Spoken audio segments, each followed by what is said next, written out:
Please double check your phones to make sure they're on silent, and we'll shortly welcome him. I'm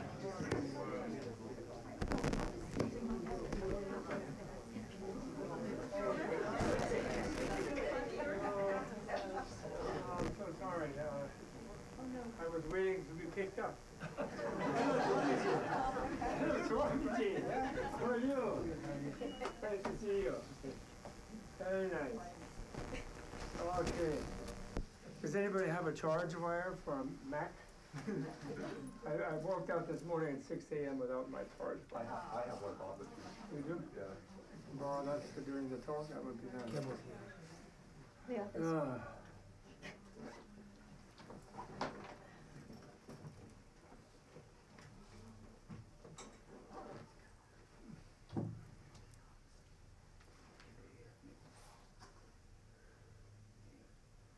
How nice.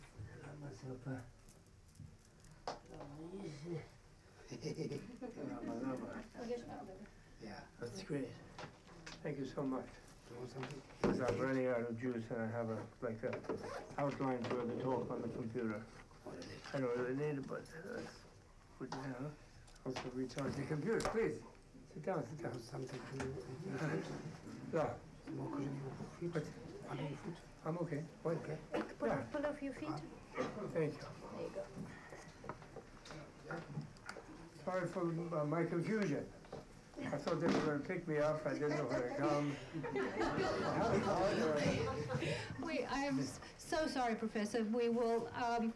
This may be this. We burnt off that negative karma for this visit, and now things will go smooth. Okay. Let's go with that explanation. So we just want to welcome on behalf of Kurukulla Center. Thank you so much, Professor, for coming and spending time with us this weekend. It's incredible. I don't even think I really need to introduce Professor Thurman, but he's one of the most amazing people studying Tibetan Buddhism for many, many years. Just old, that's all. No. I've been around for a while. So. One of the first Westerner became ordained in Tibetan Buddhism, correct? I think I started a little early. Yes. And it is our blessing 57 years ago. Well, it is our blessing to have Professor here. It still here. didn't do me that much good, but I'm okay. I'm okay.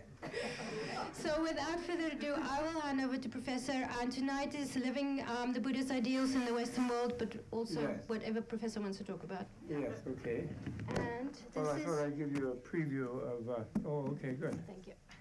So thank you, Gisela, for inviting me. I'm very honored and very happy to be here. I'm just very lazy, that's why I haven't been here before. And although I do work a lot, but I don't get much done. And my wife calls me a Buddhaholic. She says I'm a Buddhaholic. And it's so much fun to visit nice people in a Dharma center, really. It is nice. So how many of you all been here many years? Have they been here a long time studying? A lot of people? I've never been here. What? I've never been here before. You've never been here before? This is your first time? Really? In a nice room with red pillars and like yellow outside? And nice statues of like smiling. Look at that guy. Look at the smile on that face of that one. Who's that guy? The upper with the big smile. Upper right. Who? Who? Who? One of the 16 arhats.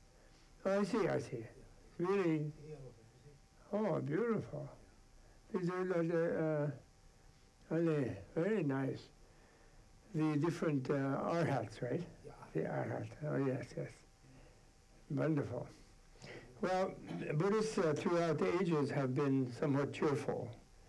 So that's the difficulty of living Buddhist ideals in the West is because living, I don't know about the West, but in the sort of modern, quote unquote modern world, it's difficult to be cheery. Everybody's depressed. And when the government is insane, it's not normal. It's a good time to be depressed, but on the other hand, it doesn't help to be depressed, because if you stay cheerful, you might be able to do something about it more effectively. Is the key thing. Have you ever seen? You may not watch much television, but it's hard not to watch television, even if you're a monk. And on television, they sell an antidepressant drug called Zoloft. Have you ever seen the Zoloft commercial? Usually I use that when I give a talk, but it's a perfect illustration of the power of being cheerful. Because a lady is in a kitchen, in a suburban place like this, although outside the kitchen window you can see some grass and some yellow flowers. But you don't notice that at first, because you see her in the kitchen in a frenzy. Because there's a baby who's just thrown his food on the floor. The dog is doing something horrible. And she had put some plastic waffles in the toaster, thinking that's the way to feed her family. And they're smoking. And she's like that. And then outside in the field, the yellow flowers detach themselves from their stems and they float up into space. And I don't know if they sing, but you hear it. And it goes, Zora. So you get the idea that she took one. Some of you may have seen it. Oh, the husband is complaining like, where's my coffee? You know, he's going to go to work, you know, and he's like, right. So then the Zora thing comes like that. So then, wham, baby, here, eat that porridge, you know, dog, out the dog door. You know, husband, get your own thing, and here's some more plastic waffles. So she manages the situation once she cheers up with the drug, you know, with the antidepressant, you know. And I think the market for antidepressants in the United States is huge. It's like $1 billion industry, right?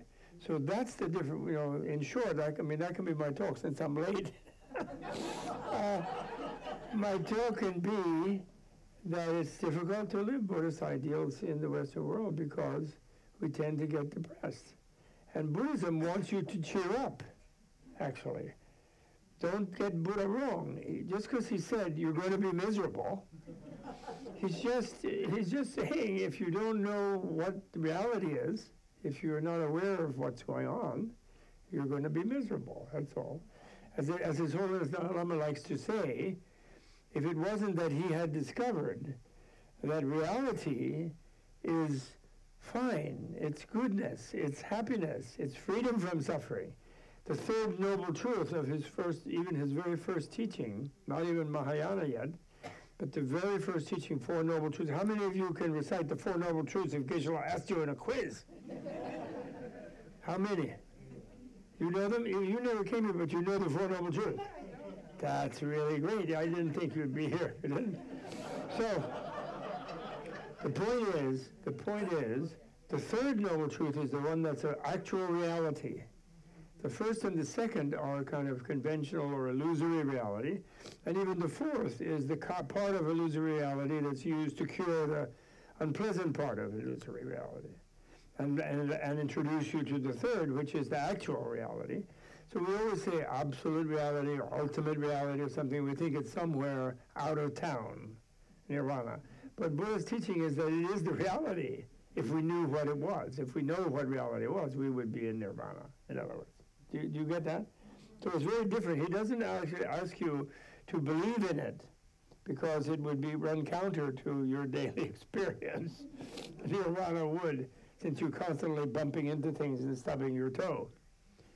That the reality is free of suffering would be counter to your normal experience. So he doesn't ask for belief, he asks you to realize it. And the initial realization of that is imagining it, and even that is difficult to do. So then he resorts to, so if he hadn't discovered that, if that wasn't the basis of Buddhism, the discovery of nirvana by Buddha's own personal experience, then him saying that the unenlightened life will be suffering, it's like, His Holiness says, it's like going to someone whose life in prison and can't get out and saying, nya, nya. That's all it would be. Because, you know, that's it. So the suffering thing, people, I do know some Buddhists who, like, they don't want to lose that suffering. They think, oh, Buddha's so great because he said I'm suffering and I really am miserable. They do. And then if you say, well, that was only to get you going, to cure your problem. You know, that's not that you have to stay suffering.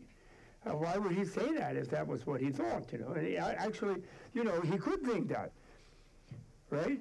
Like, you could have an experience under a Bodhi tree after years of struggle and being also a genius by accident, by chance, you know? And you could have an experience, a eureka moment, and decide, I know everything now. Oh, now I know what reality is. And this next thing would be, oh no, how awful, how terrible. Oh, I don't think, I'm not going to mention to anybody, it's so horrible. Okay, you could have an experience of reality like that. But what does Buddha do? No, he smiles, big grin like this. He's very happy. And why? That's the first Buddhist teaching is Buddha smile. He just, oh, wow. It's like, what's that guy? Oh, James Brown. I feel good, and I knew that I would. You know that song? You ever heard that guy? I feel good, and I knew that I would. Didn't he sing that before he got too wound up and beat his wife and so forth? That was terrible. You know? But the point is that that's what Buddha didn't say. He did say, I feel good, actually. He said that. That's what Buddha said. Like, wow, it's nirvana when you know what it is. Before that, if you don't know what it is, it's terrible. Well, why is that? What do we think we are?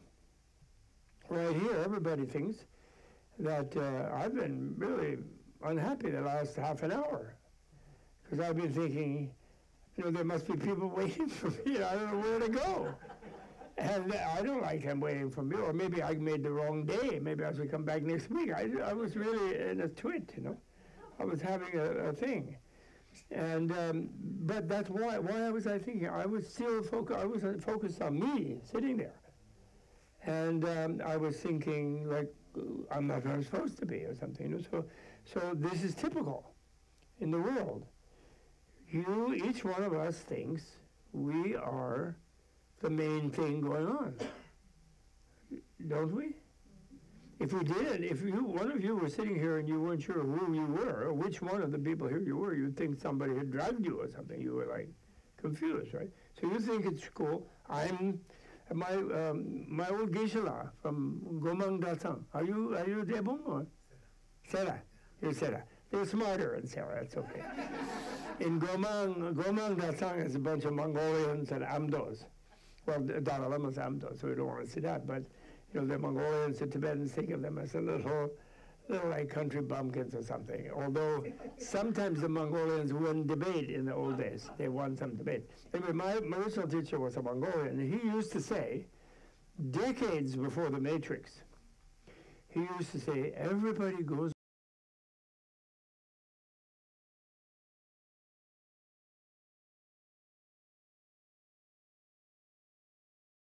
You know, I'm the one, you know. So everybody thinks I'm the one. Right? Everyone here, like, I'm here, I came here, I've never been here before, I came here, I have a talk, right? I'm the one. And actually, I'm almost in the front row, that's really good. Back there, he thinks he's the one, and he's just a couple rows back. So he's like, why aren't I in the front row? And then everyone thinks they're the one, then immediately they're nervous. Why? They know that nobody else agrees. Because and not only do they not agree that they're the one, everybody else thinks they're the one. And they know you don't agree with them. So then we say, oh yes, how are you? After you know, be very polite, we have courtesy, we have stuff. Oh, Ted, that's Ted Holstrom. Hello, Ted. How are you? I saw another old... He's the one. He happens to be an old friend of mine. We were nearly classmates years and years ago. And actually, in his dorm room at Harvard, I had my first intimation of the Bardo. I did. In his dorm room, I had dropped out of Exeter. I was a class or two behind him. And then and then they kicked me out because I wouldn't say I was insane. I could graduate if I said I had a temporary moment of insanity. But I refused to sign that just because I decided I was going to go save Fidel Castro in Cuba. Because I thought he was a poet. I didn't know he was going to be a communist. So So then they kicked me out because I wouldn't say I was insane and from Exeter. So then I was hanging around. I went to his dorm room, him and Tom Griffith. I went to their dorm room in some building here in Cambridge, right? And then I was watching their TV because I had nothing else to do. And they were working or went to class or something. And I was watching television. And on television was the David Susskind show. And they were discussing some philosophical topic. I can't even remember it. And I wanted to get into the conversation. I was so excited, whatever they were discussing. I can't remember what it was. But I was shouting at the TV. And then that was my first experience of what happens to you in the bardo. After you die, you think you're still there, and you see all your friends and people, and you say, hey, what? And then they can't even see you. And it's very frustrating. They say, don't get frustrated.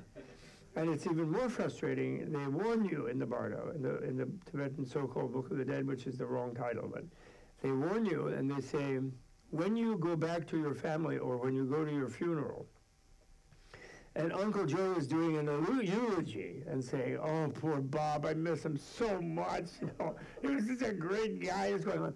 And you're reading his mind, and he's thinking, good riddance. That guy who was such a pain. I'm so glad I don't have to listen to him on Thanksgiving dinner telling me about how awful the Senator like McConnell is. So don't be upset. Everybody's ambivalent. They all have other layers in their mind where they think other things, and it's just normal. And he also means he misses you, but he hates your guts too, but he misses you. So don't get upset. Because when you die, after you die, you're 9 times more intelligent than you were in life. Because your brain is no longer, it's no longer restrained by amyloid plaques from eating bad food. And instead, you're just a hologram. You're a hologram in space, and so your brain is really synapses are blazing away. They're not constrained by the wetware, or I call it slimeware. So it's difficult to live Buddhist ideals in our world because in our world, being happy always borders on the illegal. It's like a dangerous. You think about it. Be honest. You all say you want to be happy, but then you're there home and your son, parent, mate, friend comes back, roommate, whoever it is, they come back home to see you and they say, I'm so happy. Wow, life is great. Oh gosh, I couldn't imagine. Are you pleased with that? No, you're not. What's the matter with you? Did you drink something? What happened? Are you going manic on me? Are you going to have a down? Are you bipolar? You freak out. And you suspect them. And that's how we are. We think maturity and stability and wisdom means be resigned to just a bearable level of misery. Right? And that's what we think. And that's what our society is geared to that. And the high priests and the authorities, the kings, and even the loony ones, the presidents, they think we're uncontrollable if we're too happy. So they don't want us to be happy. And they want only to go through them. We're going to be happy after we die in heaven, if we belong to the right religion or we have the right belief, we say the right thing. But we're not going to be happy otherwise, right? So that's the difficulty, because Buddhism, look at this, red color, nice red pillows. I mean, luckily, some people prefer Zen, because everything is black. A black pillow, and Buddha looks like a wrestler, like samurai Buddha. But that's because the upper class, and the warriors, Buddhism was really useful for them because it made them, instead of pounding each other's head on the head all the time and their swords, they would go into a monastery and pound their own head against the wall until they became a little straightened out. And they would straighten out, some of them, all of them actually were really quite great, But in general, the thing, like the South Korean people nowadays, they're very upset, the South Korean Buddhists. But although not as much as the South Korean Catholics, they are even more upset.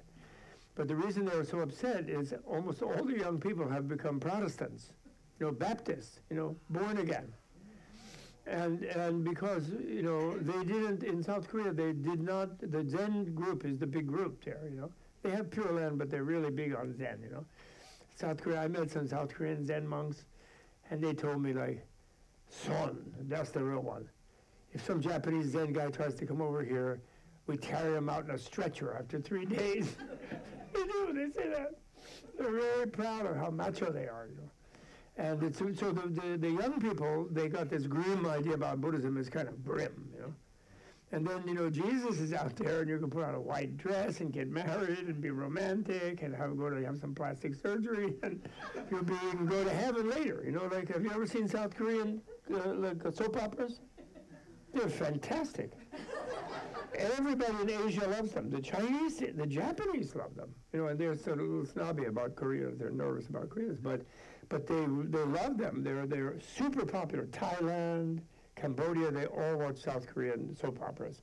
And all the young actors and actresses are all Christians because they didn't introduce them to Daistara and Chenesig and, the sort of sweet side, the cheerful side of Buddhism, And they got to thinking Buddhism was this terribly grim thing, Yeah.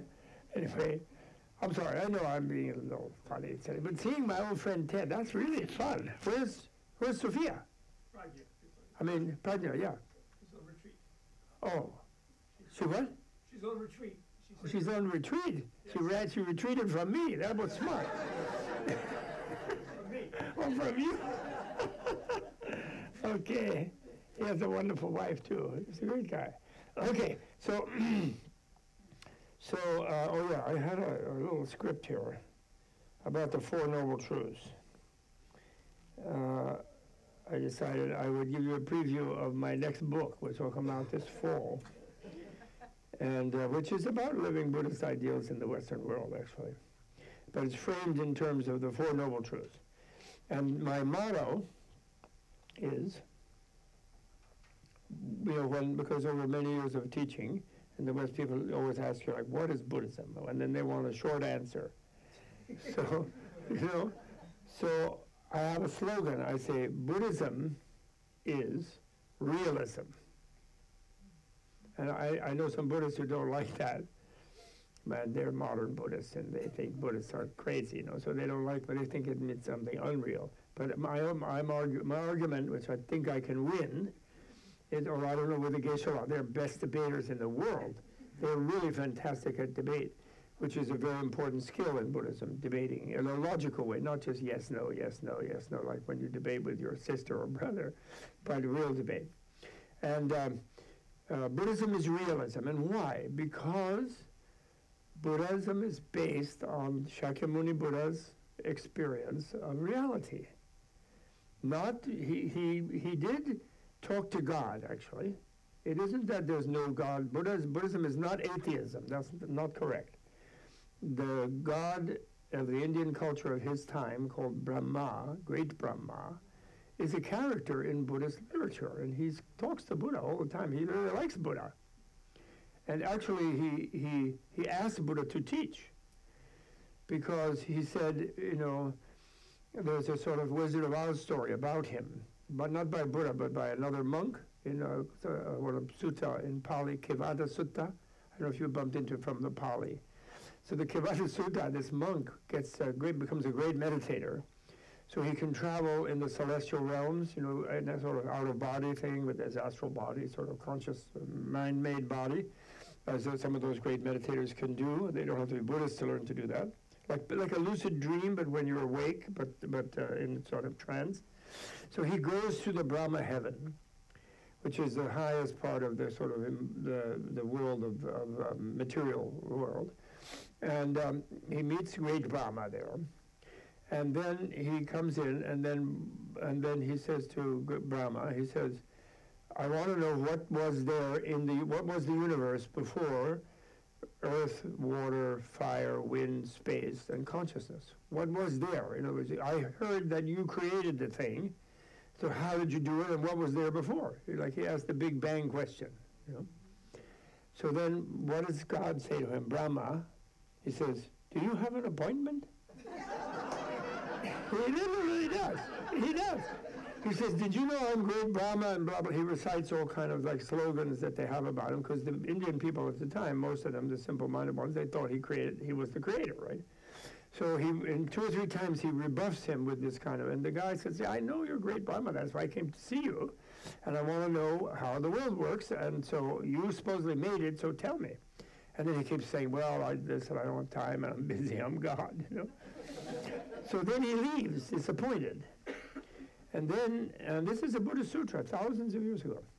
And then, as he's leaving, this Brahma suddenly magically transports himself. He has almost like magical powers. He is God, you know, and a God, big one.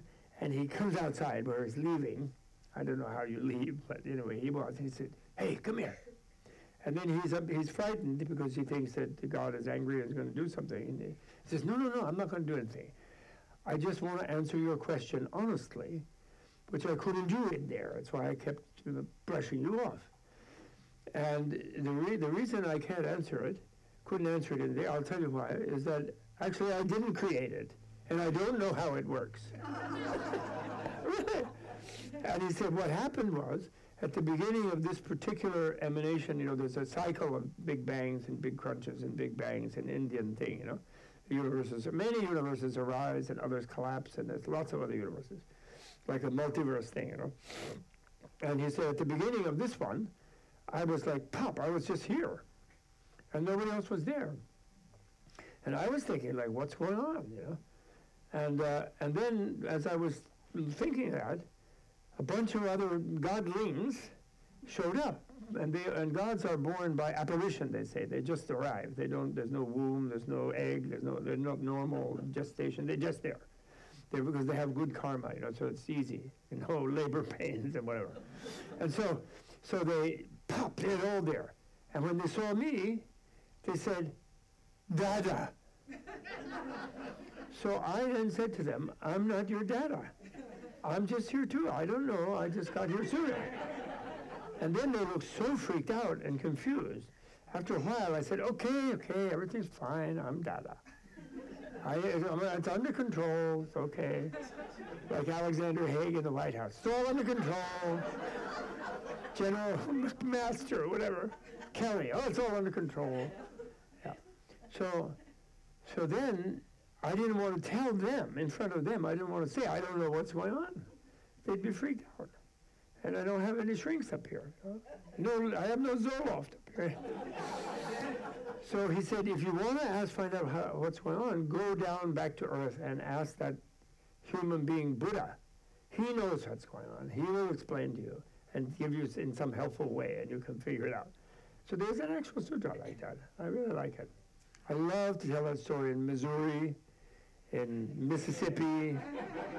I do. I love to tell that from that sutra, because then when I tell it, there's a silence in the room, and they're waiting for the lightning bolt. And then there's no lightning bolt, and then they relax. They relax. Not yet. Nobody's yet decided they're going to be the lightning bolt, but nowadays you can't be sure. So my point is, I forgot my point. Yeah. So the point is that Buddha supposedly discovered reality, and not only, and then he smiled, because reality is bliss. Nirvana.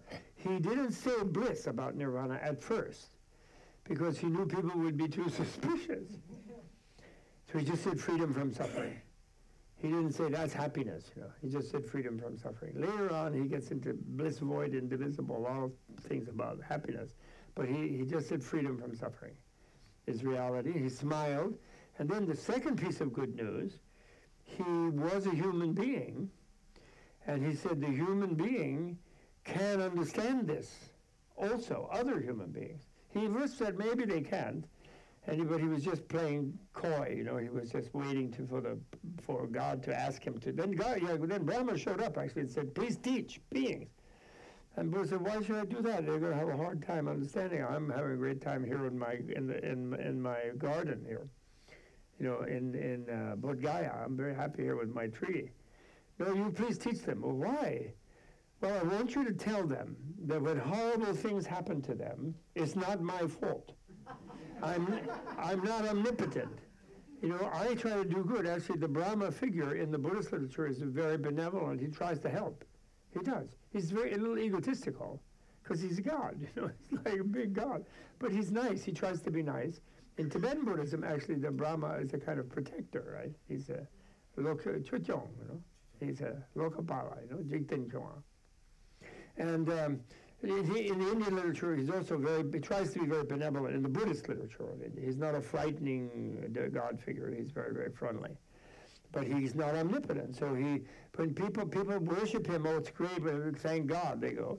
But when horrible things happen, then they think God did it to them, and he wanted Buddha to explain to them that they have their own karma, you know. God does his best, but he can't fix everything. Ignorance causes suffering, you know. So, okay, so now, therefore, we can understand this. We're able to understand it. Every single one here. Don't tell me, I didn't get a PhD. Buddhist studies people in America suck. My colleagues. No, they do. I mean, academics. They all think, they don't believe that there's such a thing as a Buddha, an enlightened being, a being who has a different level of awareness of the nature of reality. They don't think that's possible. They don't. And you know why they don't? Buddha couldn't have been really enlightened because he doesn't have a PhD from Harvard. That's why. They think they're enlightened. Meanwhile, they're destroying the planet, you know, like one way or another, you know, inventing all kind of destructive things. They don't know how to control themselves is the problem. You know, they know a lot about matter and about genes and splicing and all sorts of things. But boy, are they depressed. I was just reading Enlightenment Now. I thought, oh, great. My dear friend Steven Pinker, who I personally like, don't get me wrong, he's getting into the Dharma now. He says, Enlightenment Now, his latest book. But it's not Buddha's enlightenment. No way. It's 18th century, no. Descartes, etc. But which is good. You know, Buddhists like that. We like, look at His Holiness. He's constantly talking with scientists. He likes material scientists or scientific materialism, but he doesn't like the fact that it doesn't combine by a better psychology and a real psychology where you deal with the actual psyche. You know, psychology, I don't know about Harvard nowadays, although I was a graduate there, but I know about Columbia. And in our psychology department, they don't even read Freud, much less Buddhist psychology. They don't read any kind of philosophical psychology or, you know, analytic or anything. They are completely collapsed about the idea that it's just the brain. They do neuroscience, chemical experiments, animal experiments, that's all they do. The chairwoman of the Columbia Psych Department came into a chairman's meeting when I was last chair of religion, and she was all in a bad mood, and she said, I hate my department. I hate it. And I remember it was like, Darcy, what's wrong? You're usually so happy, cheerful. No, I hate it. He says, well, why? She says, well, we don't do real research anymore. All we do is work for Novartis, she said. That's all we do. We get grants and we work for the drug companies. You know, that's all they do in academic psychology nowadays, I'm afraid. They teach Freud in the School of Social Work, Teachers College, and they're complete, but not in science, which is really, I mean, Freud is pretty cool, actually. He wasn't weird. He smoked big cigars and chewed a lot of coke. He was a cokehead, but he was quite bright, too. So my point is that we have the ability to understand, to expand our understanding so that we know what is reality. And when we do, and we have to, actually, if we want to be happy, we have to know what is reality. And not going into some sort of cosmic consciousness routine, just on a simple level, each person thinks they're the one, right? And that's not just a Western world thing, that's everywhere. That's Asia, that's China, Japan, ancient time, modern time, all the same thing. And then each one is put in a situation, when you think you're the main thing in the world, and nobody else in the world agrees with you except mom for a short time, maybe dad for a short time, and then maybe your lover or beloved on the honeymoon for a while. And they think they agree with you. And we all know this, right? And then when there's a loving couple, why do they go crazy like this? They're ecstatic. They're dancing in the rain and singing in the rain, right? And for a while, and because each one finally has someone else agreeing with them that they're the one, and it's requited. So you're the one. No, you're the one. You're the one. Like this, and then what happens is everybody else hates them, and they don't like it. They think, well, what's the matter with them? They don't like me that much. Why are they so fussing about each other? You know, they get very jealous. Everybody gets jealous. So my point is, that's an unviable situation. You versus the universe. Who wins that struggle? The universe, right? You get sick, you grow old, you lose your loved one, they don't love you anymore, you meet your unloved one all the time, they're next door, and then you die. And you don't know, you're scared of that, because you don't know what, because then you lose control when you die, and you don't know what's going to happen to you. And different people tell you different things. So that's the unviable situation right then and there. Now, the viable situation is not your discovery that you don't exist. A lot of people misunderstand Buddhism as you have a big experience of not existing, and then you're saved, you know. But I would say that's easy for Americans who don't believe in future life. All you have to do is shoot yourself, and then you won't exist. You think. Actually, you will exist. You'll be in a dream body with a headache. Definitely. But you think you won't. So, in other words, not existing is not what Buddha said. If Buddha had said, oh, great, I discovered I'm smiling and I'm happy because I realize I don't exist, people would not have listened to him in India for 2 minutes. They're very intelligent Indian people. They have a language it would be hard to learn. Even the alphabet is sensible, unlike our English alphabet. The Sanskrit one and the Tibetan one is very rational, very logical. And so it's not that you then discover you're not the one. That also is not the answer. The answer is when you discover that you're one of the ones, and the others are just as much the one as you. And then there's a lot more of them. So then you get more focused on the others. Compassion, like His Holiness will say. Buddhism really is compassion. I'm sure Geshe says that, I bet. Doesn't he? He does, sure. Buddhism is compassion. That's true. Another thing that the greatest teachers of Buddhism always said is emptiness, the famous emptiness, definitely not nothingness. Emptiness is relativity, actually. That's what emptiness is. They say dependent arising, which I don't like. Relativity, that means. So emptiness means that it's very simple. It's not rocket science, not some high advanced thing. Emptiness means that everything is empty of any non-relative component. In other words, the real you is not some non-relational, fixed, absolute thing that's your absolute you. You're a relative. Your real you is a relative you. And you have one of your most big problems, I mean you in general, me too. Our problems is we think we are some kind of absolute thing, and yet we're constantly changing, and more as we get older and older, and we're not at all the same. Nothing is the same about us, but we feel there's something that's the same in there, and so we're always trying to defend that. And we're stuck with that, you know, and that's an error. That's a mistake. That's a misknowing. It's a misknowledge. It's an ignorance. That's the root ignorance. Is each person's thinking that I'm the one I'm the real thing. As again, my old Mongolian Geshe used to say, people think they're real, and they're not wrong. Their problem is they all think they're really real. And that's the problem. Because, you know, we're sort of unreally real. And then when we get more relaxed, when you know you're unreally real, then you're sort of less insistent about your reality and everything. You know, you're more aware of others.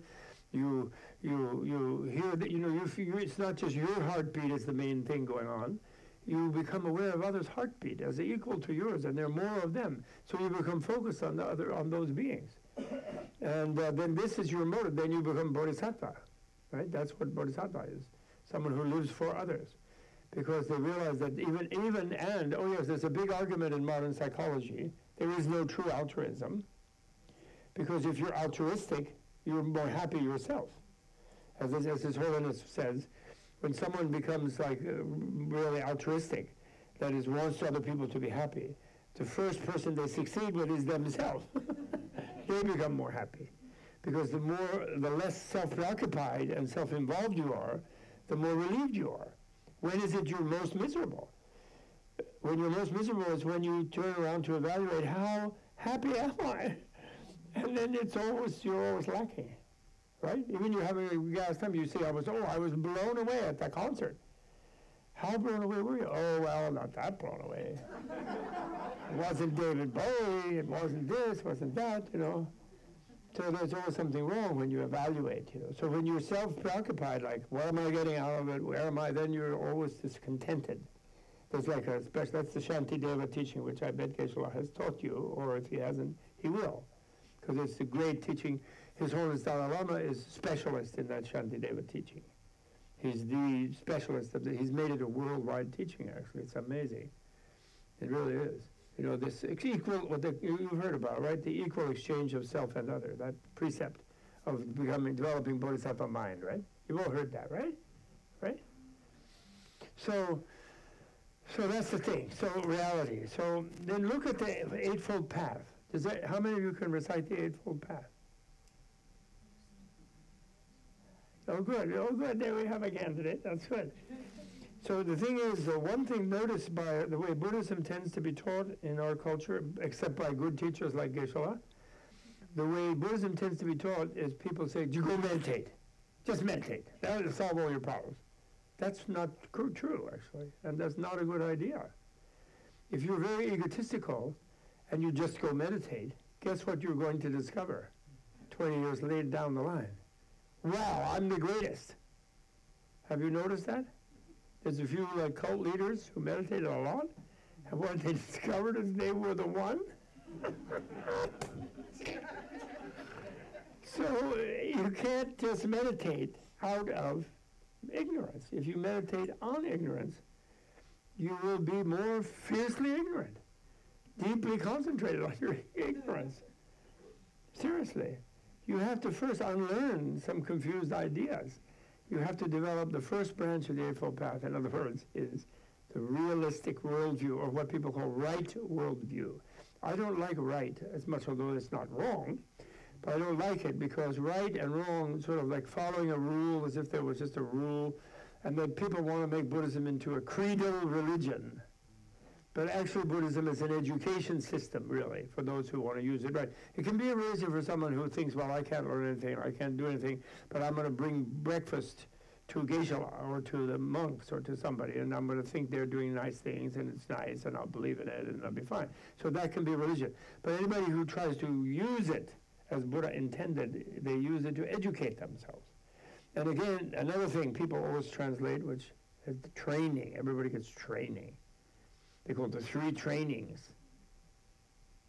But you train your cat, or no, you fail to train your cat, actually, and your dog. You don't train people, except soldiers or something. And there's a part of education where you train yourself to speak French or something. You know, you do to repeat something by rote. You know, you cultivate something like that. That can be training. But education means bringing out your own inner ability to understand. Educare, to lead it out of the human intelligence. And that's what Buddha's doing. The word shiksha, you know, laba and laba, is still in Sanskrit. In Hindi, I think. I don't speak Hindi, but I believe I checked this, and I think it's right. Shiksha means education in India. The Department of Education in India today is the Department of Shiksha.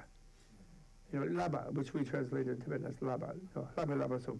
So adi shiksha means something like higher education, basically. And why is it people haven't seen Buddhism like that in America, in the West? Because they went to school for 20 years and they're still miserable. So they think education is useless except for a profession, you know. Didn't make them happy, right? But you have to educate yourself, re-educate yourself to be happy. And the first thing you do is you say, my sense that I'm the one is an error. And, you know, it's exaggerated. I am one of the ones, but I'm not the one. And this, I love to do this in our American society nowadays, and I always did actually before Me Too movement. And that is that in that case, since developing compassion And empathic awareness of others is going on the road to enlightenment. The female has already an advantage. She has a handicap. She's ahead. Because the male is just much more like, huh? I'm not the one? Huh? Me? Well, I'm not the one? Come on. The male tends to do that. Look, all the women are laughing. They're right. They are right. And because they automatically, they have this weird experience. They've been going around for like 15, 20, 25 years nowadays, maybe 30. They hear that I'm the one, and then one day suddenly they hear this little voice from inside saying, no, you're not, I am. I want some chocolate, I want some strawberries, I want some whatever. The weird things that the babies want, depending on their predilection in previous lives. And some women don't have children, and that's all right. They have a natural sense of connection. Face it, guys, when you're in the kitchen, and the kids are there, or if they're grown up, the grandchildren, and the dog and the cat and everybody, you are not the one who is aware of when they need their cat food and their dog food. No way. You are not. Somebody else is aware of that hunger and that need just automatically. So that means they're more advanced, actually. When Buddha didn't want to make a nun's order, he said twice to his ex-wife and his foster mother, no, we don't need to have a bhikshuni order, he said. And they were really upset. They said, what do you mean, we can't attain enlightenment too? He said, yeah, you can easily attain enlightenment. But it's just the people, the society won't tolerate it if we open the door to bhikshunis. And he was right. When he did, then the third time, he said, okay, And then they formed the bhikshuni order. And then it was a stampede because the women wanted to get away. There's one song about the Terigata, the song of the elder nuns. And I love that one. She says, Buddha, I'm so happy. I'm sitting under a tree. I just had my free lunch in my one bowl that I didn't have to cook. And I enjoyed eating it, and I wipe out the bowl, I put it in my little sack. And you saved me, if this isn't nirvana, now I'm going to meditate. And if this isn't nirvana, it's close enough. And you saved me from 3 crooked things, she said, Buddha, I love you. She said, you saved me from my crooked rice-pounding pestle. I used to have to husk the rice. You saved me from my bent-over old mother-in-law who always scolded me about everything all the time, promoting the male dominance thing that the elder mother-in-law does when the bride comes to the house as a new slave, and my hunchback husband. You saved me from those 3 things, and I love you. And there are many of songs like that. And as he said, by the time India regrouped, the Brahmins regrouped about 1,000 years after Buddha in what is called the Gupta dynasty. They got rid of some foreigners who came down, the Kushanas. They started shutting down the nunneries, because of the bhikshunis, because they were slaves, They cook all the food. They produce the children. They plant they don't plow, but they plant the thing, they weed the thing, they harvest the thing, they did all the work. And then even today, and you go to a Brahmin household in India, and you sit down with the male Brahmin for dinner, and then the wife comes scuttling out of the smoky kitchen where she's made the food and puts it in front of you and runs back into the kitchen. I mean, in a traditional Brahmin family. Still today. She doesn't sit with you to eat the food. No way. I'm sorry if anybody's a Brahmin. Middle-class Indians are just different. The women are getting liberated, and they're beginning to, Indira Gandhi, they don't mess around. Sonia Gandhi's Italian. So okay. Now, so it begins with a realistic worldview. The realistic worldview is a scientifically based worldview discovered by the Buddha in the lab of his own brilliant and highly concentrated mind, out of which he discovered relativity, actually, long before Einstein, and more thoroughgoing than Einstein because he wasn't constrained to have to be a materialist. He wasn't against materiality, but he wasn't constrained. He was not in denial that he had a mind, which unfortunately our whole scientific tradition has become like that. They don't want to have, they can't have a mind. There's no such, it's a heresy. You get kicked out of the chairman of the biology department at Columbia is a great friend of mine, Jewish guy. He had a near-death experience in his cabin in Vermont one winter, and he came back, and he was also the dean of the undergraduate college. He was a really big wheel on campus, and he started talking about God, and they practically like burned him at the stake in that biology department. They just, what is wrong with Bob Pollock? I mean, we don't want to hear about it. But he even created an institute for the scientific study of religion because he had so much connections with people, but they wouldn't talk. They wouldn't consider him a scientist anymore because he was a heretic because there was something spiritual in the universe, in his case God, and that meant his own spirit and mind also goes along with that. But you don't have to do monotheism. You could just do the mind, and that's enough heresy for your scientist, actually, unfortunately, technically. So in Buddha's thing, he discovered relativity, which is called selflessness or emptiness. There's no non-relative thing in the universe, in other words. That's his discovery. And that's what made him happy, which seems like, at first it seems challenging. In other words, you're interconnected with everything in the universe. It was his realization. And this made him really happy. And you would think if you became empathic about everybody, So Buddha, when they say Buddha has a reality body, in the Mahayana we say Buddha has a reality body, Dharmakaya. But that Dharma there doesn't mean religion. It means reality. It means nirvana. So he has a nirvana body, they say, Buddha. And that nirvana body is non-dual with everything. That is to say, if you become a Buddha, you have a weird experience. Rinpoche said that. When he attained in 1398 in the Yama Jabu, above the Oka Cholong, he was in a cave above, like 3,000 feet above. I didn't get up there. A storm came. I tried to walk up there. And when he attained that, he said, okay, I'm clear about the whole thing. He said, I understand. But then he said, it's the opposite of what I expected. He said. Even he was a scholar, he was 41 years old at that time, and he'd been a genius. He learned to read without having to learn to read. I mean, he was a genius from youth, and an extraordinary teacher since his 20s, and had been on a long retreat. And then he said, I understood, now I understand, but it was opposite of what I expected. Well, I don't understand that myself, because I didn't attain such clarity, but I have a theory, which is, if you become a Buddha, you have the experience of being one with everyone. You become empathic. You feel you're everyone. You're over there looking at me, I'm over here looking at you. Suddenly, we'd be freaked out. It was like one of those adolescent sci-fi movies, where they have a crystal skull and it goes bleep bleep, and then suddenly they're in each other's bodies. That's like movies like that, and they're cute movies like that. So if you're a Buddha, you're suddenly everywhere. You're everyone. And you were thinking, I'm going to feel good, I'm going to be Buddha. Meanwhile, you're everybody. And which then becomes hard to explain. And he said it's indescribable. But you yourself don't have a problem with that, because to do that, you have better than Zoloft.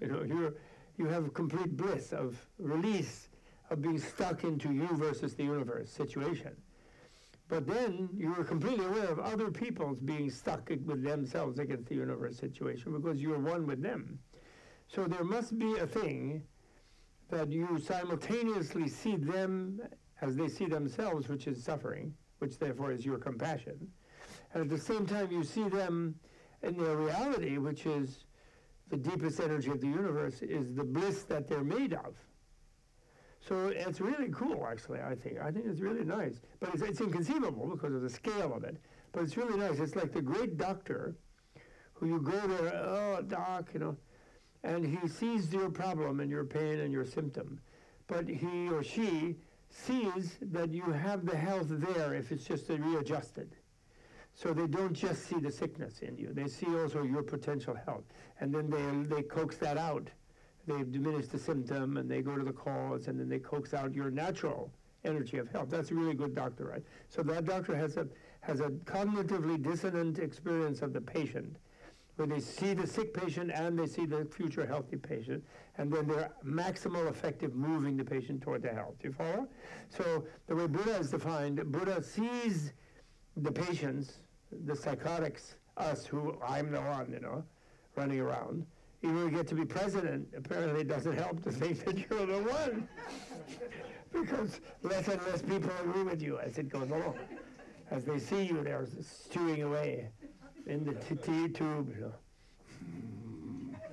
And when I give a public talk nowadays, by the way, because I am older than him, and so one of the things I try to do right away is I say, this is not a comb over.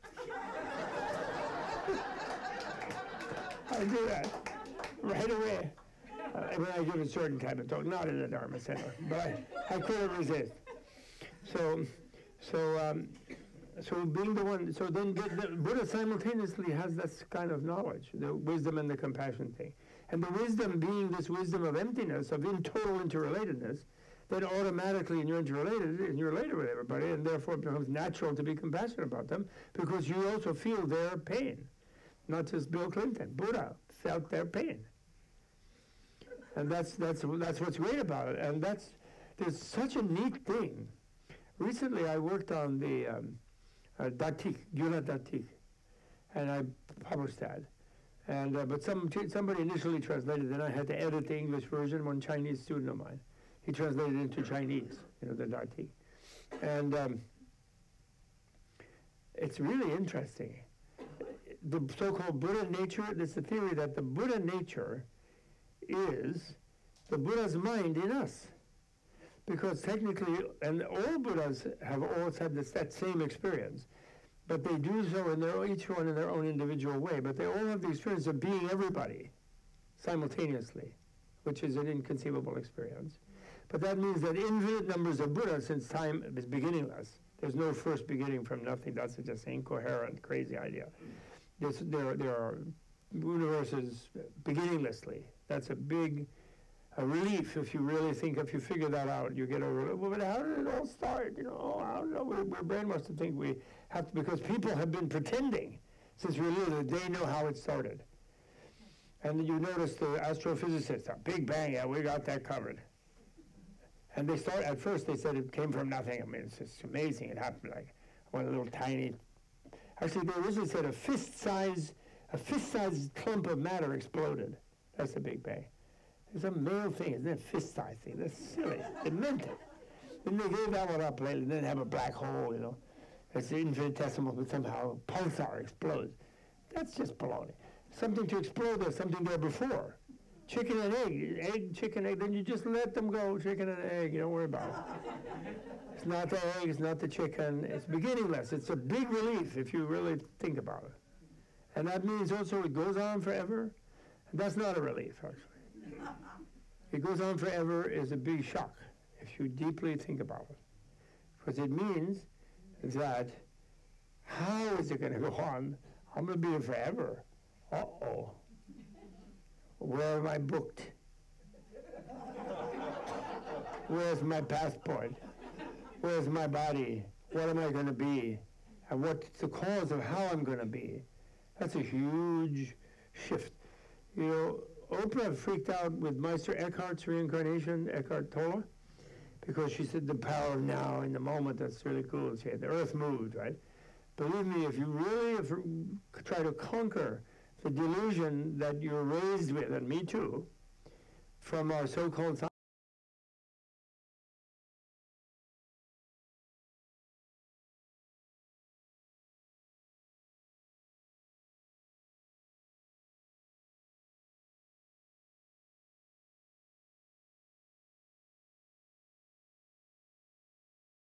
our American reckless attitude.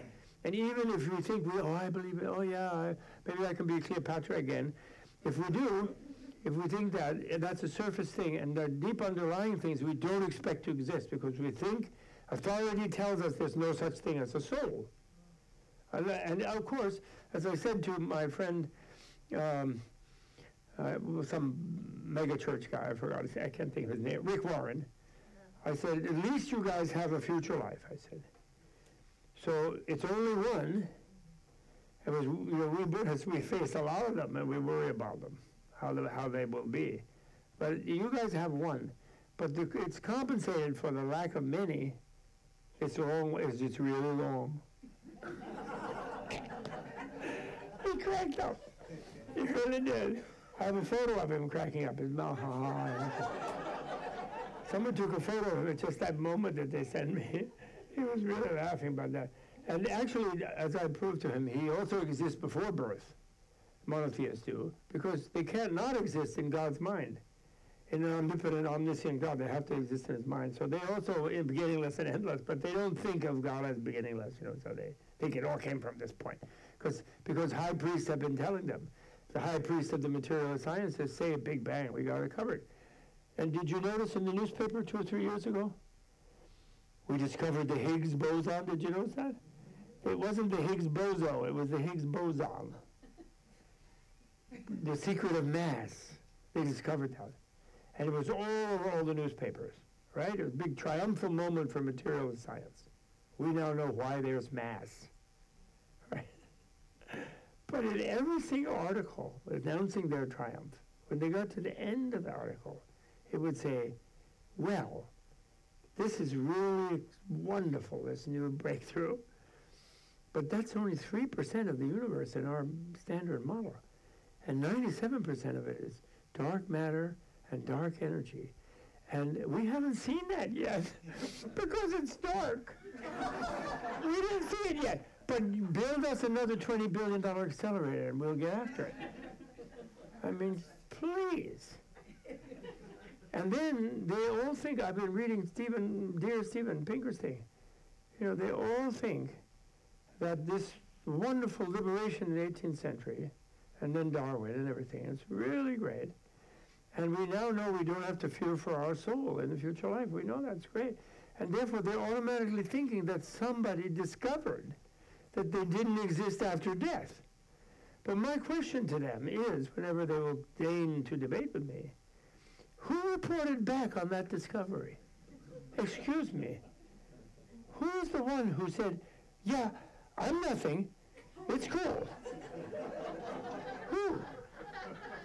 Not only who, but when are they going to come back out of nothing and say that's where they are? Never.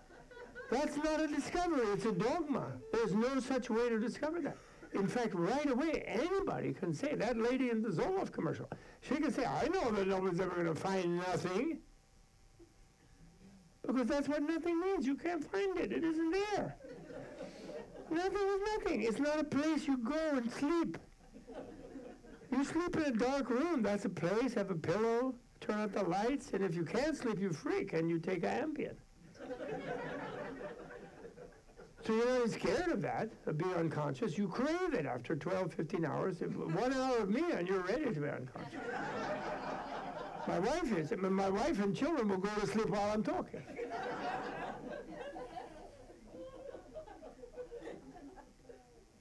So that means that this whole scientific materialism, down the street here, you have Mr. the Ant-Man, a wonderful man, really great person, E.O. Wilson. Consilience. He predicts we're going to know everything soon by joining all the material sciences. Scientific materialism is really great, but it's based on a piece of psychotic ignorance, thinking that nothing is a discovered scientific fact, which is ridiculous. It's psychotic to think that. It means you don't know what you're saying when you open your mouth. Do you get it? I think. I'm ready for a debate. Seriously. Because why? Why is that so important? It's really important because, we want to know. We don't want some corporate raider, Boone Pickens, to come and rob some company which we are waiting for our pension on. So we want to know where we're going to have a pension for our post-retirement years. We want to know we book somewhere when we go, so we don't just go to an airport and say, well, take me where. We book and we plan, and we don't want to be in uncomfortable situations. So we prevent the causes of uncomfortable situation. The ultimate cause of uncomfortable situation is not to know where you are or what you are. When you know where you are and what you are, which is not that hard to find out, actually, it is not that hard. To become a Buddha is hard, because you know everything. But you can know a lot about yourself if you really look into yourself. You know, this mindfulness craze that people are doing nowadays everywhere, that's good, because even though, unless they learn something, they're not going to get that far with it, but at least they can learn to observe the way their mind works. They see when they're reactive, you know, when such and such says, and they get all angry, or they become all obsessed with getting something, you know, with greed or desire. They observe the mechanism in the mind, they hear the voice. Eckhart Tolle himself was saved from suicide, he says in his book, where his mind was telling him everything was worthless, he should just go down the drain and do himself in. He was at Oxford, of course, enjoying the cooking there.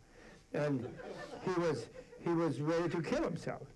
But what happened was, he was sort of looking inside himself, hearing his own voice saying, you know, you Eckhart, you're hopeless, and just do yourself, you know, better to get out of here and kill yourself. And I think another voice that was Eckhart's voice, said to the voice that was telling him everything was worthless, well, why?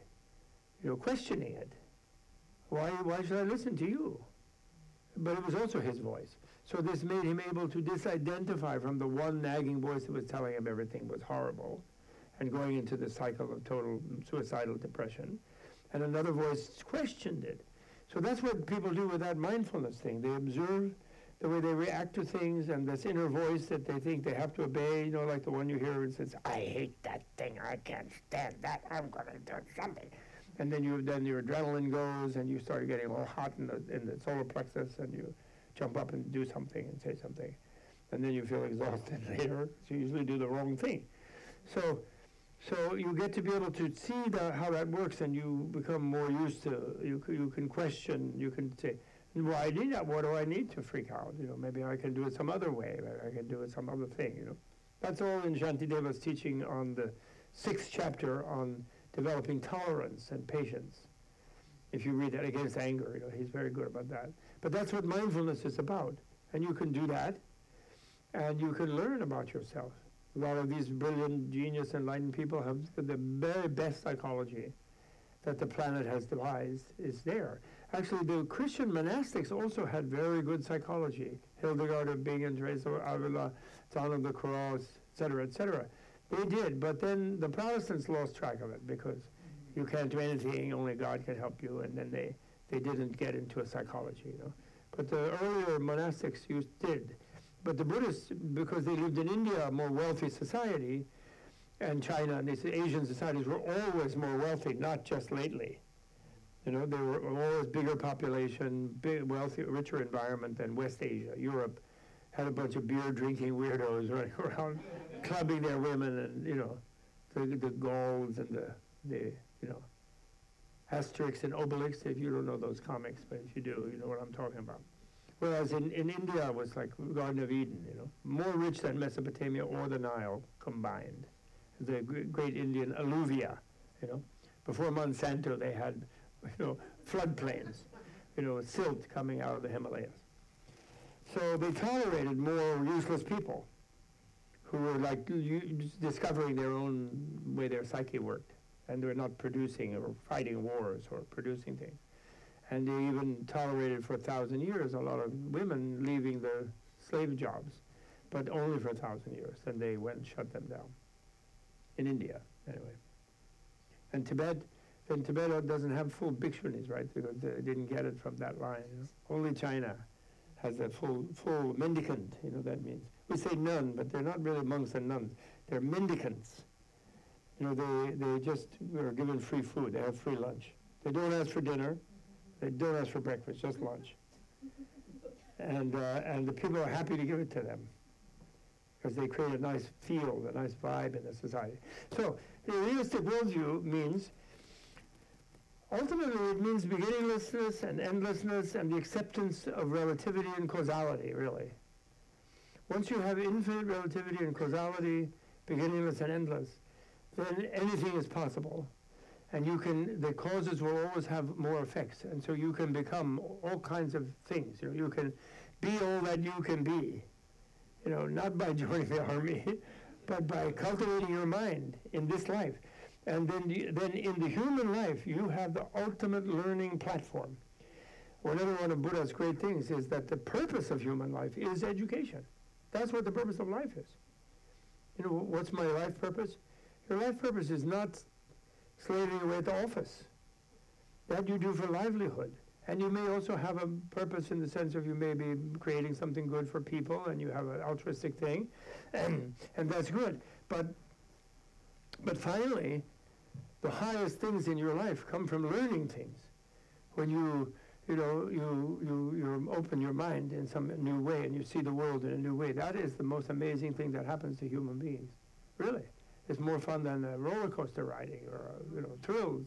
It's, wow, oh no, that's the way the world is. Oh, that's what it's about. Oh. It's really, through understanding is the main thing. So lifelong learning is actually what the human is best at. And if you have the idea that the output of the learning is endless. In other words, you take the fruit of your learning with you, life after life. That's what goes as you. Just like, when you if you learn really great things in your liberal educational upbringing, then you appreciate things throughout life. It opens to you things. You appreciate this and that flower. You see people, see the beauty in people in such and such a way. So it opens your sensibility. So there's no limit to that if it goes bit by bit, baby steps, small bits by bit in future life. And so therefore, I had to coin a word in my description in my book, Inner Revolution. Have any of you ever read that book of mine called Inner Revolution? Yes. That book is actually, although it was made it's a trade book because I made the point to my academic colleagues in many academic papers, and I noticed they just blanked it out. Because they all have this fixated idea that Buddhism, because Buddhist people think life is awful, and they just want to get out of it, that therefore in the history of Buddhism in Asia, it had no impact on any society. That was the big going thing when I started teaching at Amherst College and coming here from Harvard. That's what I learned. Buddhism has no impact on society. That's what they think. And then I get many papers proving that Buddhism is a major component in the art in most of the Asian societies. It's the medicine, it's a huge impact on it. And not only that, but the monasticism is a huge thing. It takes up resources in a society, it takes up manpower, it weakens militarism. It's a huge institution. Just go, in Boston, go to, I don't know the name of the mayor of Boston, I'm sorry, but go to the mayor and say, I want to have a house on Boston Common that anybody who is willing to put on an orange robe, shave their head, and study and meditate and be peaceful, and is content only with brunch.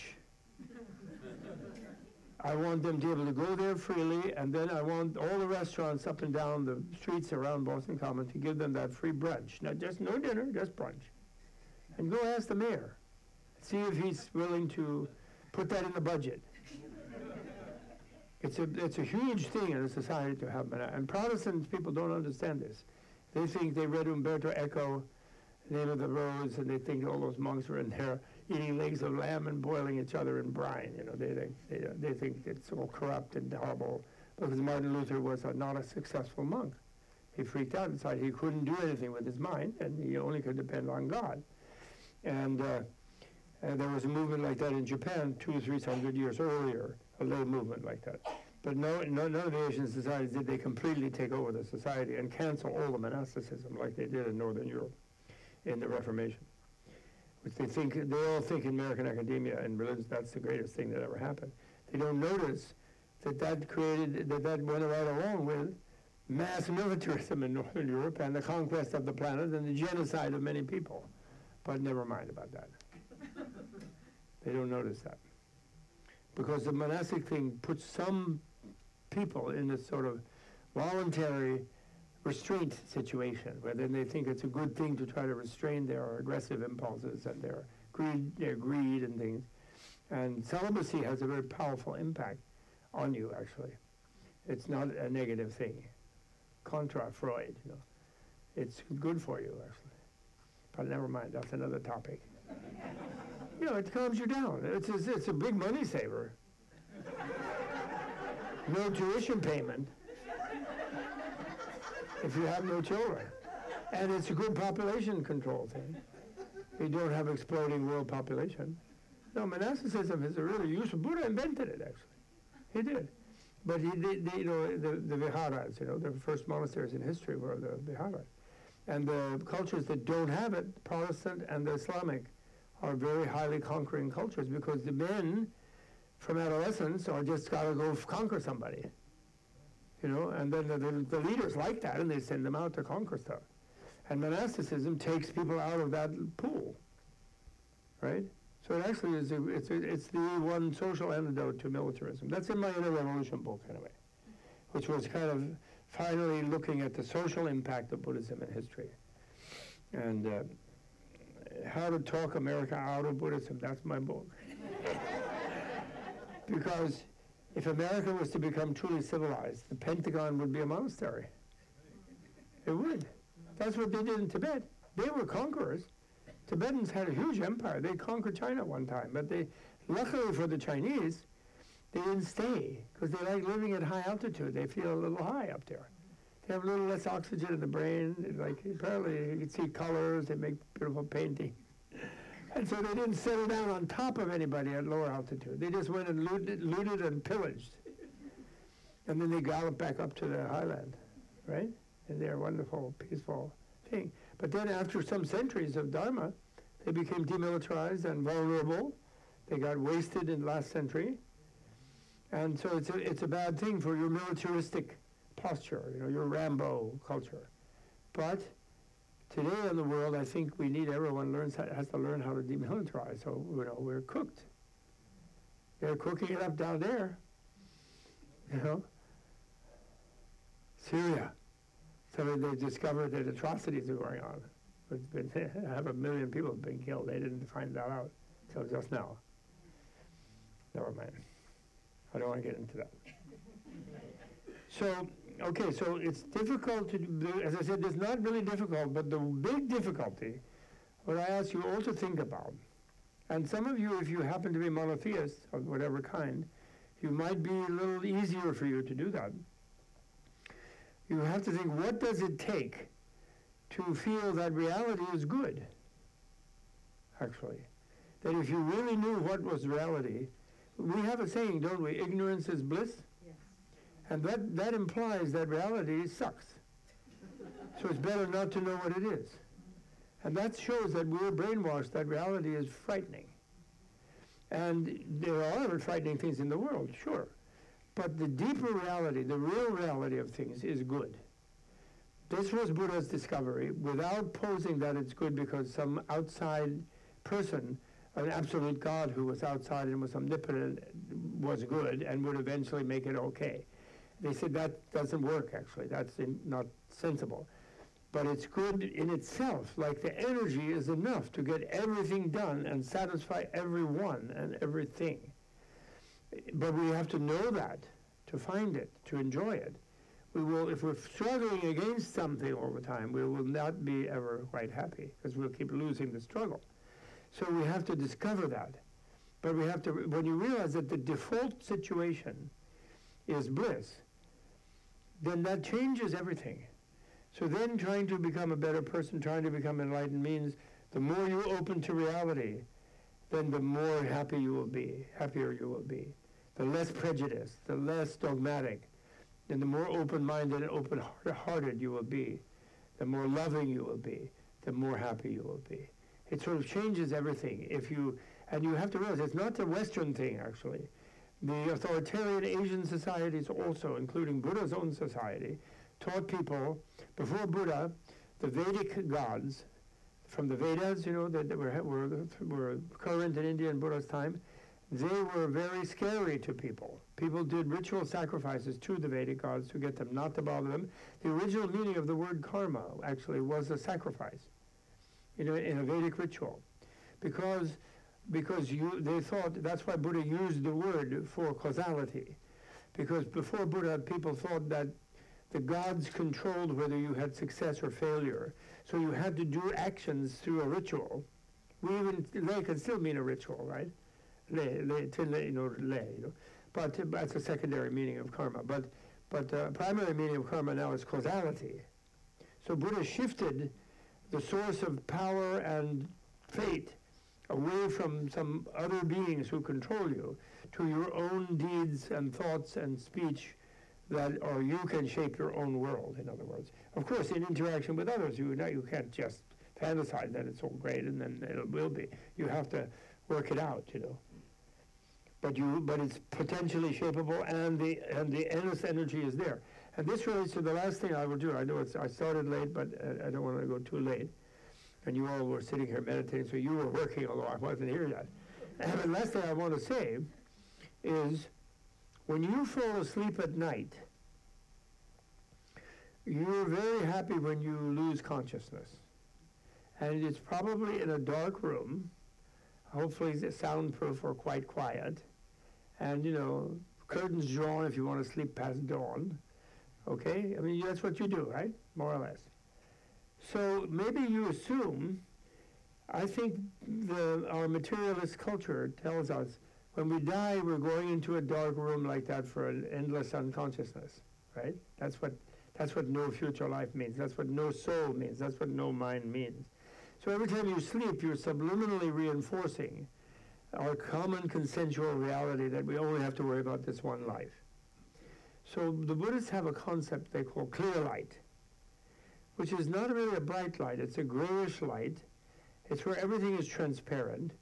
It's where there's no shadow. There's no actually light. And the duality of light and dark is overcome in this clear.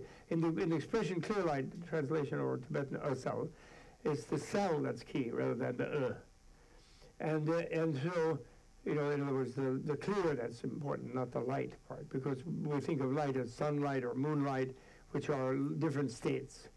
So the deepest state of awareness is what they call clear light. And that's a kind of gray, a transparency thing where there's no shadow and no light, and which is something like a bed of infinite energy that is ready to be, and then remember, infinite energy means, if it's infinite, it's not doing anything, because everything's already done. So it's not buzzing around. Buzzing around means something's getting done over here that wasn't done from something that has more energy over there, right? So this is infinite energy. So, and that's where you're really resting. So before you sleep, you do a little meditation where you think, oh, well, let me try out that Buddha's idea that I have an awareness that connects to reality, that is nirvana, that is not accessible to me in my waking state, or even in my unconscious state. I just go into a dark unconsciousness. But that's the reality according to him. I don't know that, and it might be wrong, and the Buddhist soul might be nuts. Who knows? One thing I've come to know is that MIT, they're nuts, because they think they're nothing, and that's really dangerous, actually. So that, I'm beginning to work on that. You're having this meditation, I'm verbalizing for you. So then when I fall asleep, although my consciousness is not going there, every cell in my body is lying in this indivisible fabric of infinite energy. And that's why I feel great when I wake up. Because all those cells are recharged, just like I put my iPhone 8S on a wireless charger.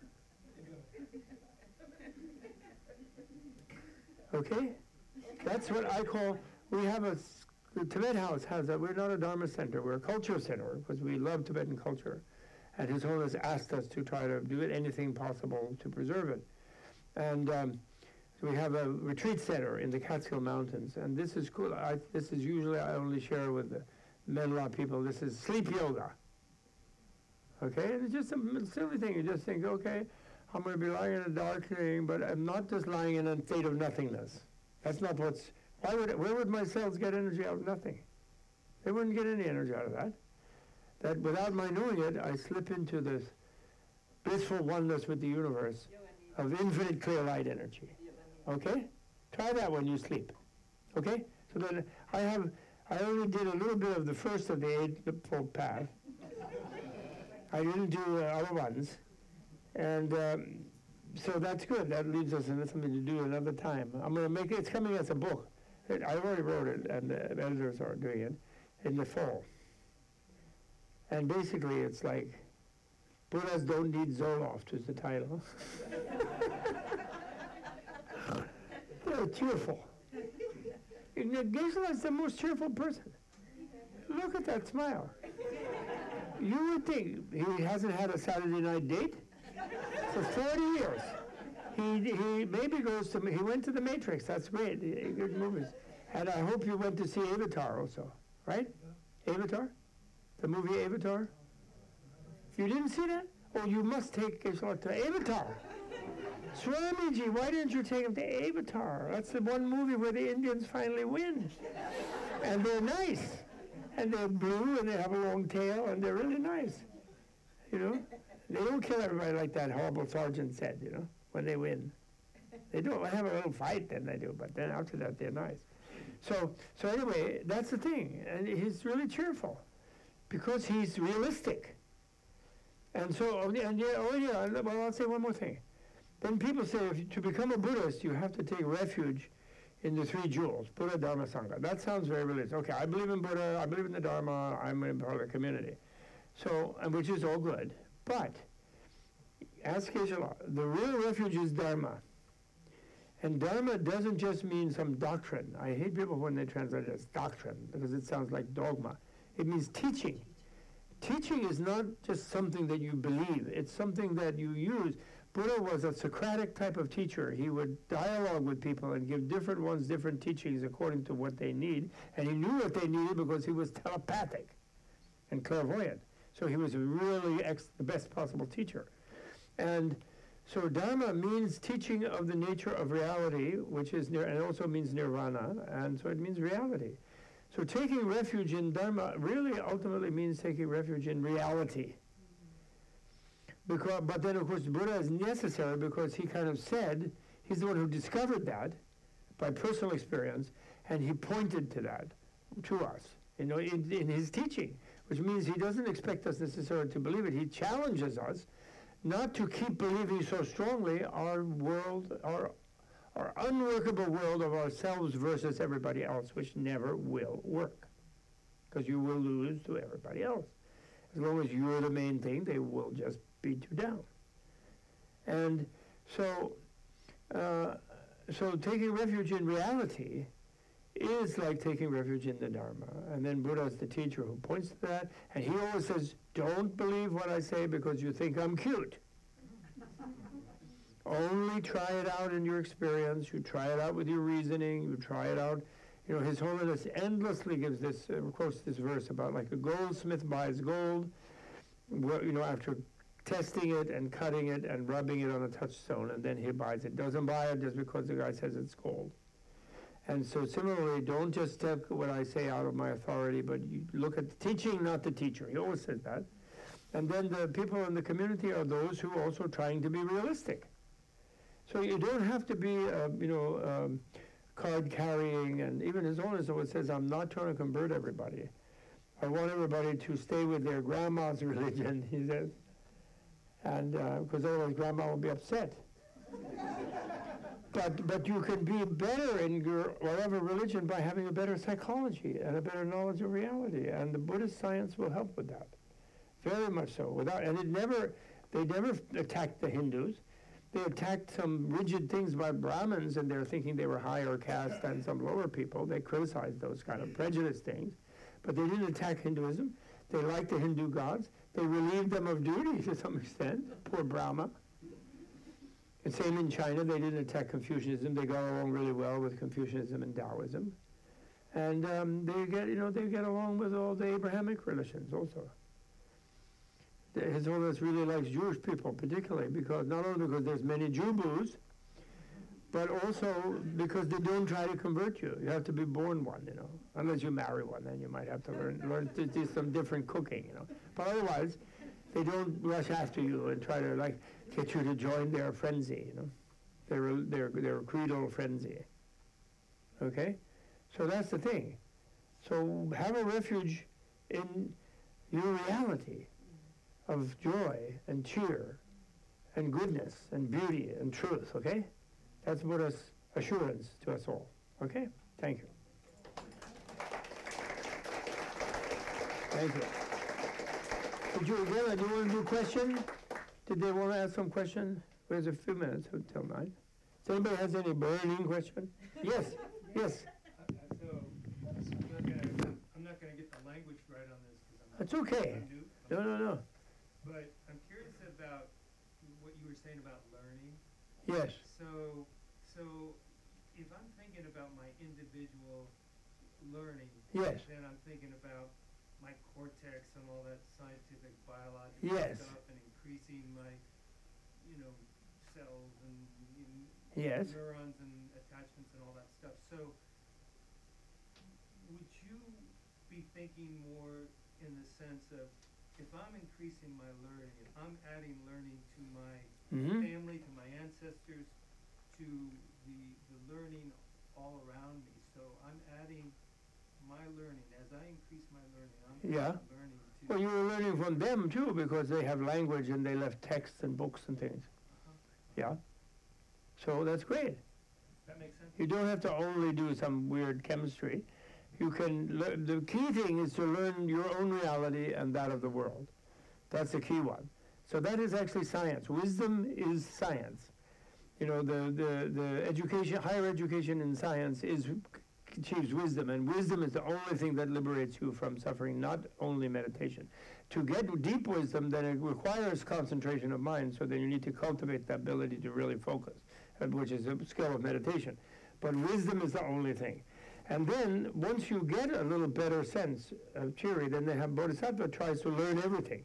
Then even he wants to learn chemistry, or she wants to learn chemistry, she wants to learn sociology, she wants to learn music, whatever it is that takes to help anybody. They want to learn every art and craft. And the Buddhist universities, His Holiness always says he is the heir of the 17 great pundits of Nalanda, which was the great Buddhist university, like the Library of Alexandria University of ancient India up until 1172. They burned it down, then the invading Muslims. But coming really from his time, although they usually say 4th century, but it really came from Buddha's time. And the core faculty were monastics usually, but they taught lay people and they taught medicine and all kind of other subjects. Because once you find out more about reality, you find enlightenment doesn't mean that you leave the world.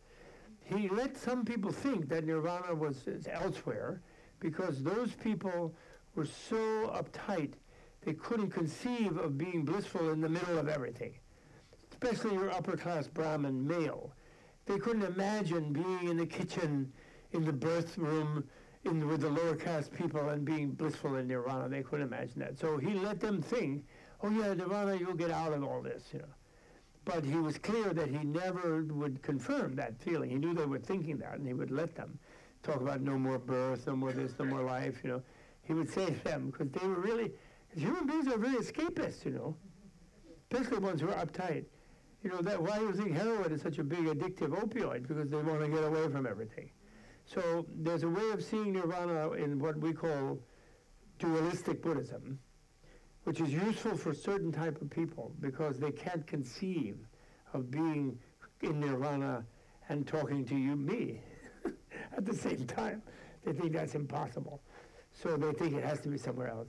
And there are experiences, this is a big focus of mine in my book, there are experiences that you can have if you are a meditator where you have a waking sense of disappearing, not just by sleeping. Everyone has a disappearing when they sleep.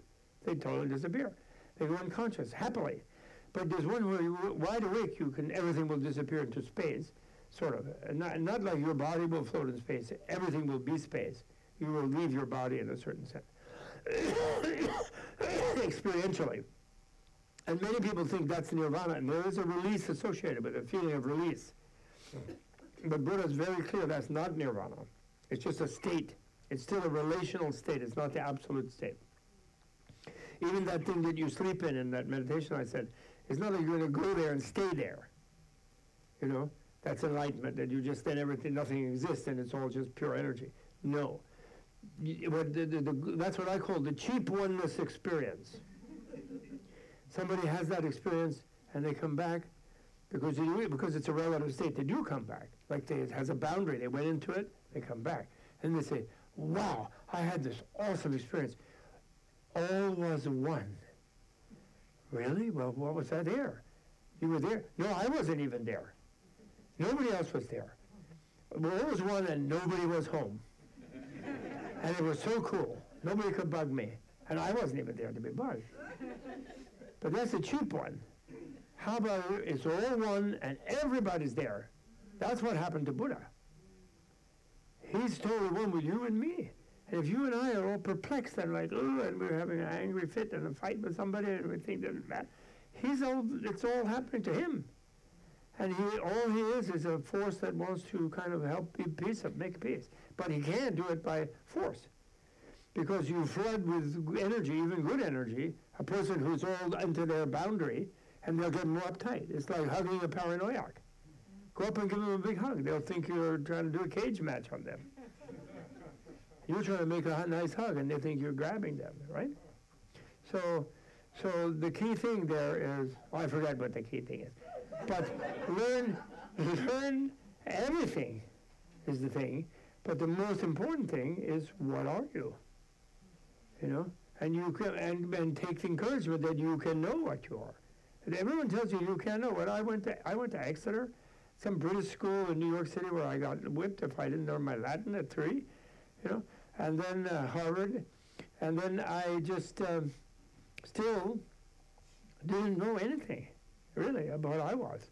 I had all this info, and I was supposed to be like.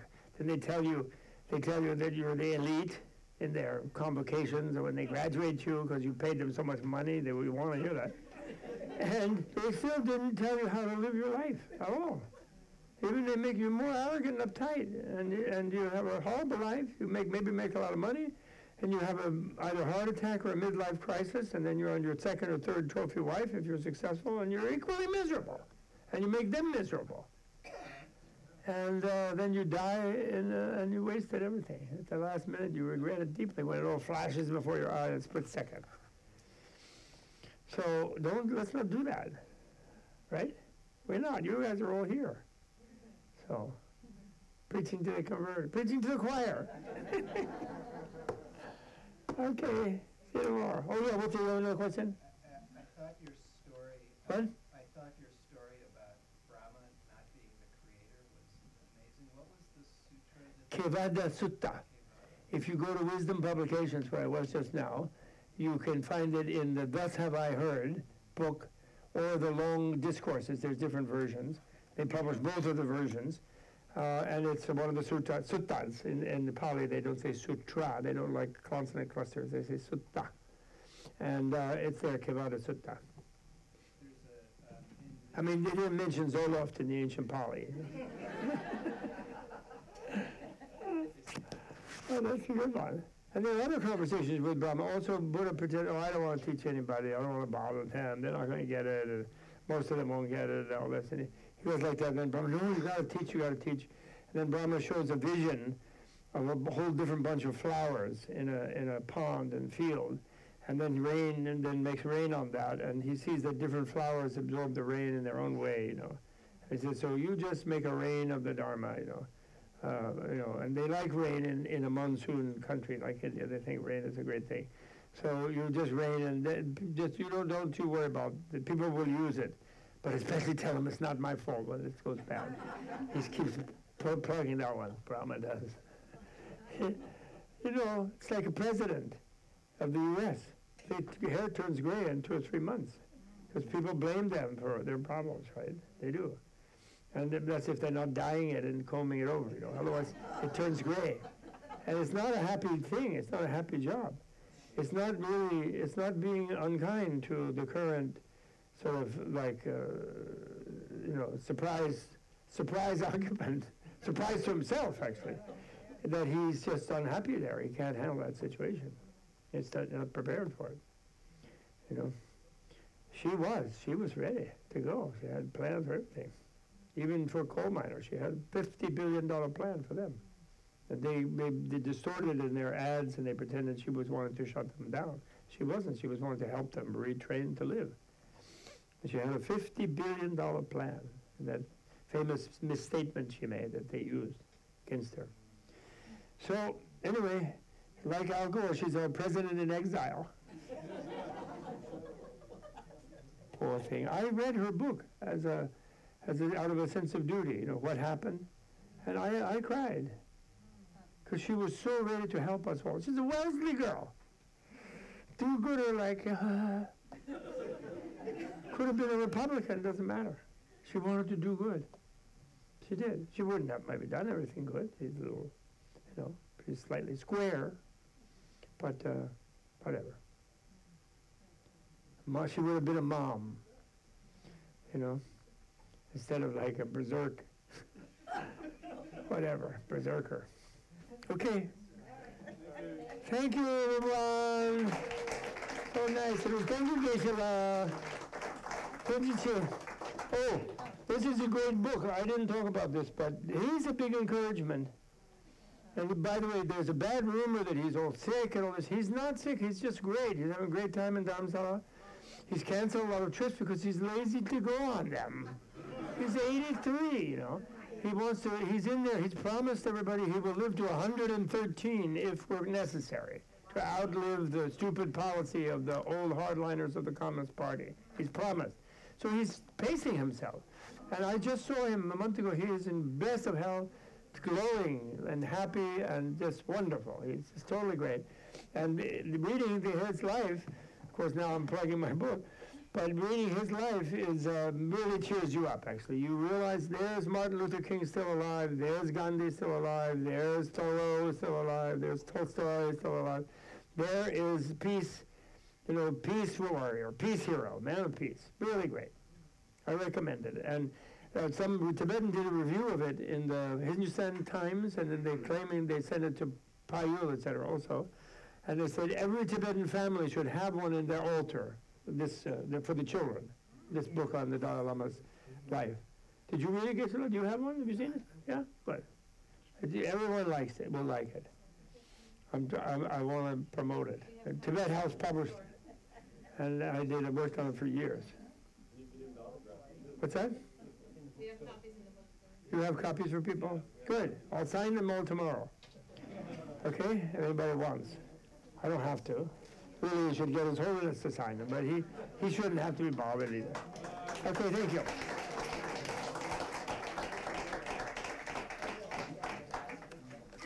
So Swamiji, are you going to collect me after the morning?